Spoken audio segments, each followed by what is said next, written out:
Hello guys! Ngayon nga po ay samahan niyo ako maglinis sa bahay ng aking amo. Nga pala, maliit lang ang bahay ng aking amo kasi nakikitirahan lang sila sa bahay ng nanay ng aking among lalaki. Alas 11:30 na nga pala ako nakakaakyat dito upang maglinis kasi nga ay nuuna ko ang bahay ng nanay ng amo kong lalaki. Tensyado ko na lang din dapat pala dito ang oras kasi nga pag aakyat ko dito ng alas 11:30, kailangan matapos na ako dito ng 1:30 kasi nga ay darating na ang aking amo ng 2:30. Sa araw-araw ay ganyan nga ang siste ko dito, kaya naman dapat mabilis na ang iyong kilos. Kasi nga pagbaba ko dito, itutulungan ko naman ng lola ko na maghugas ng plato at maglinis ng kusina ng kanyang mga pinaglutuan. Dahil nga maliit ang bahay ng aking amo, ay bumabawi na lang ako sa bahay ng aking lola. Sadyang kakaunti nga lang talaga ang gawain dito sa bahay ng aking amo. Magsisimula ako ng alas 9 ng umaga at matatapos naman ako ng alas 3 hanggang alas 4 lang ng hapon. Kapag natapos ko na nga ang aking gawain, ay nasa kwarto ko na lang ako at pa-cellphone na lang kasi ayaw naman nila ng paulit-ulit ang ginagawa ko. Kung ano yung nilinis ko, ay ganun din naman kasi ang lilinisin ko kinabukasan. O di ba nga kung makikita nyo, sadyang maliit lang talaga ang bahay ng aking amo. At ngayon nga yung hugasan ko ang pinagkainan nila kagabi.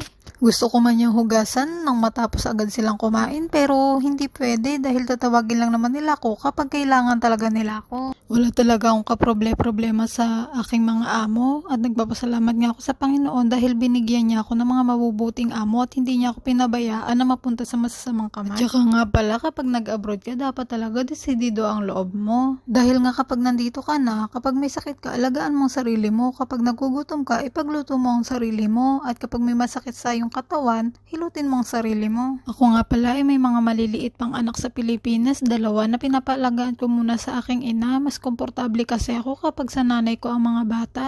Sa totoo lang guys, ay ayoko naman talaga mag-abroad dahil may mga maliliit pa akong anak. Pero nga dahil sa kahirapan sa Pilipinas ng buhay, siguro panahon na talaga nag-udyok sa akin na pumunta rito. Sadya nga mahirap talaga mag-abroad dahil mapapalayo ka sa mga anak mo na ibibigay mo nga yung mga pangangailangan nila pero hindi mo naman sila nakakasama sa araw-araw na dapat ikaw ang kasama nila. Pero dahil nga may pangarap ako sa aking mga anak, kaya kailangan lagi matibay ang aking loob. Hindi na naman kasi ako nangangarap ng para sa sarili ko. Ang lagi ko lang pinapangarap ang para sa aking mga anak, sa ikagaganda ng kanilang mga kinabukasan. Ganun na naman talaga tayo mga magulang, 'di ba?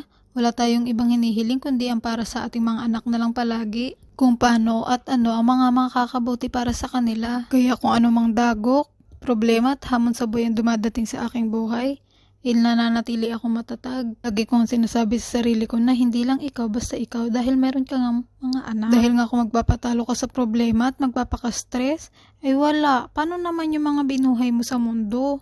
Kaya lagi kong sinasabi sa sarili ko na hindi nila deserve maghirap o mahirapan dahil binuhay ko sila dito. Kaya kung may dumating mga pagsubok sa akin ng mga nakaraan at may darating mga pagsubok na panibago sa aking buhay, ngayon manatili pa rin tayong kalmado at tumawag sa Panginoon. Kaya yung mga taong mapanghusga, mapanglait at mahilig magmalinis, ay hayaan na lang natin sila. Diyos na ang nakakaalam sa kanila.